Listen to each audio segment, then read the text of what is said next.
Hi, hi. Okay, I'm gonna make my screen a little bit bigger.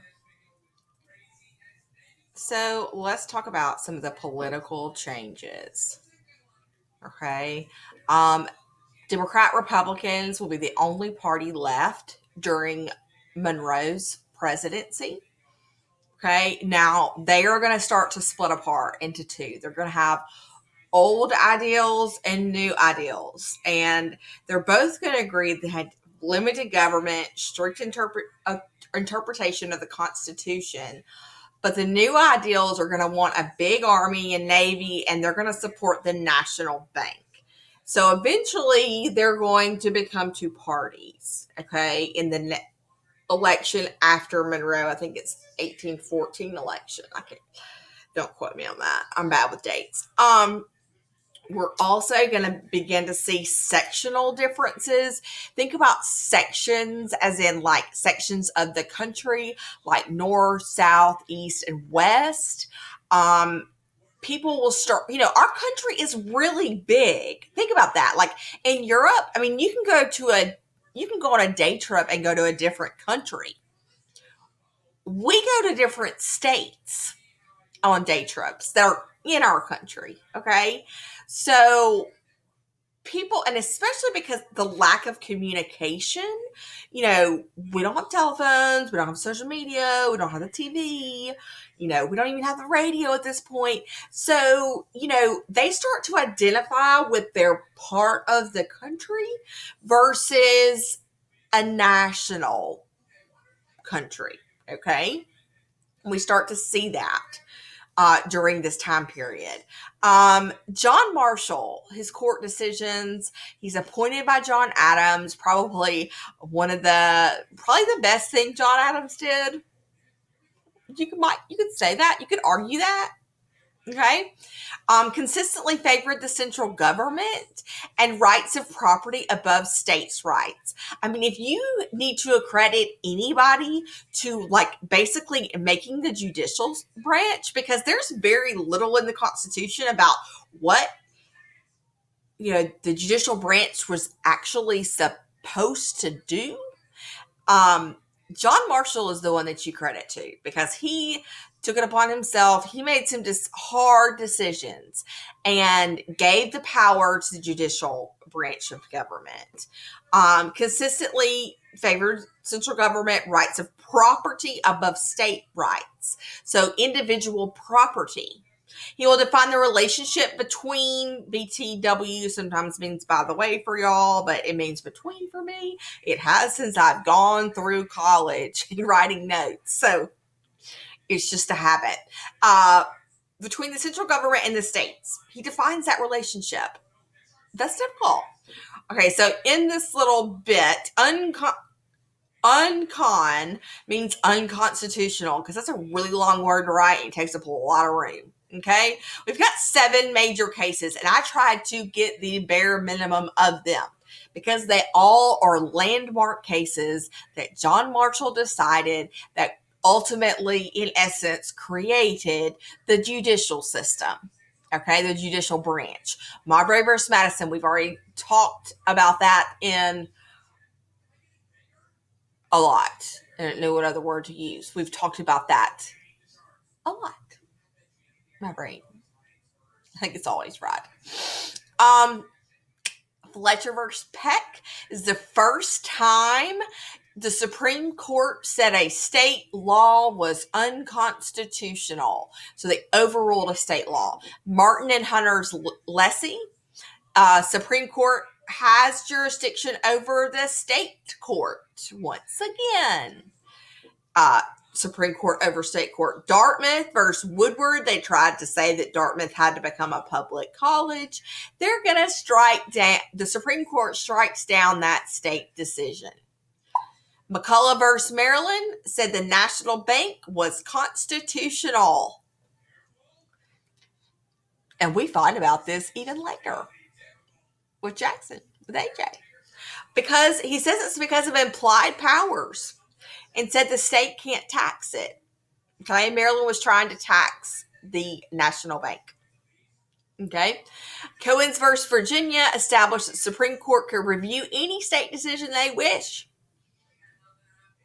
Lots of power. Gibbons versus Ogden established that the Supreme Court had broad control of interstate commerce, and they even stopped a monopoly here.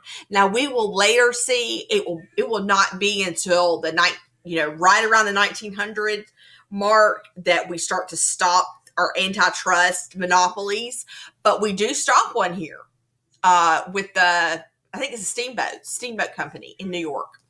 So, little tidbit. Going west, the good, the bad, and the ugly. The ugly is slavery. Sailing west created hope and nationalism. It also kind of defined American. There's not many places in the world, very few places in the world, where it's considered, a given, that people own land, because most places don't have enough land for everybody to own land. And not everybody owns land in America, but that kind of becomes the say all be all about America, and the fact that, we're so involved with personal property and what that says about us. Rapid Western growth during Madison and Monroe. Andrew Jackson. Florida, Harrison, Indiana, push the natives out. We'll talk a lot more about that. Roads, canals, steamboats, and railroads. Highlight railroads. Made it easier to go west. Okay. Cheap land is going to appeal to Europeans. That people can own land and you can make your destiny.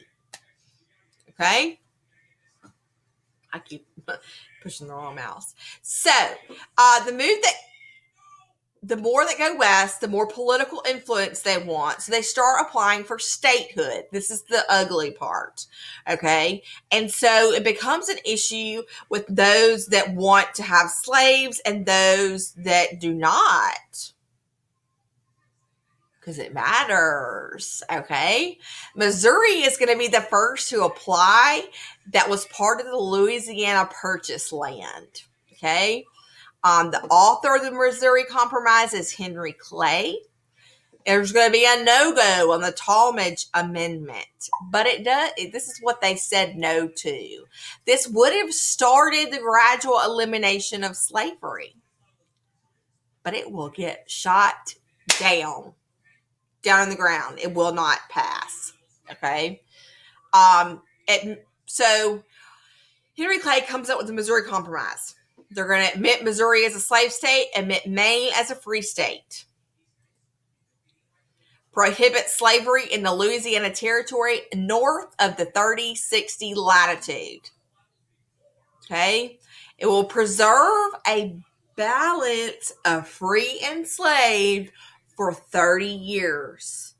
We will start to enter a free and a slave together states. It will enter a balance. Okay, this is where we start to see nationalism versus sectionalism. Okay, national is pride for one's country, but we start to see that there are big differences between parts of our country. So they start identifying with those parts versus identifying with America. Okay, foreign affairs. U.S. got more aggressive because we're nationalistic. We got pride for our country. We beat the British twice. So we can walk in with an air of confidence when we go into meetings with other countries. Madison sends Stephen Decatur to the Barbary Pirates and says, we're not going to pay anymore, and we're going to use the Mediterranean for free. And he gets it. Monroe will advance nationalism while keeping peace. He will be able to do this. Okay.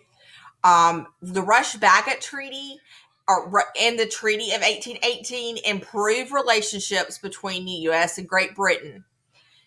Basically, these treaties are over the areas Canadian lines and the Oregon Territory out west.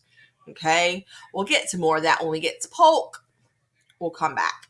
Spanish Florida, my Florida's not very pretty. Okay, but it's not Spanish Florida for long.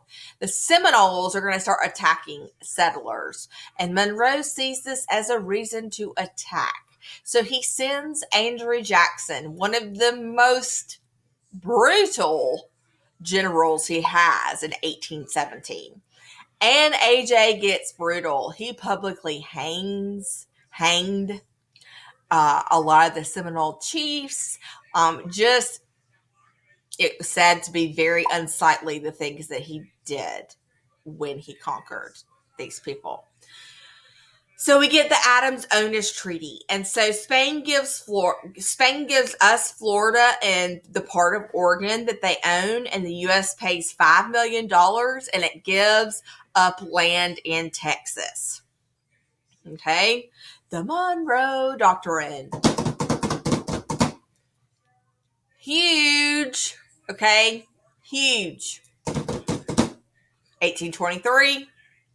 Lots of people like to name things after themselves. We like to be very narcissistic in our American country sometimes. Okay. It was to protect the North and South America from the European powers. We got tired of European countries trying to come in and take other smaller countries and control them, especially in the Caribbean and the Central America area. Okay. So Monroe gets up and says that the world needed to stay out of the Western Hemisphere, or we're going to do something about it. Test us, is kind of what we say. Teddy Roosevelt's going to add even more with his fist. Okay? But it works. It was kind of like a threat, and you may need to write that. It was a threat. Okay? It won't be that significant quite at the time, but later it will be used by other presidents, and it will be significant. And then, like I said, Teddy Roosevelt will add to it with the Roosevelt Corollary. This will be a cornerstone of U.S. foreign policy. You're going to write on your virtual day, or it will be a day, my B days, you'll be in class. You're going to write about the Monroe Doctrine, and we're going to read it today as well. Okay, I hope I didn't bore you. This was kind of long. I knew it would be. Check you later.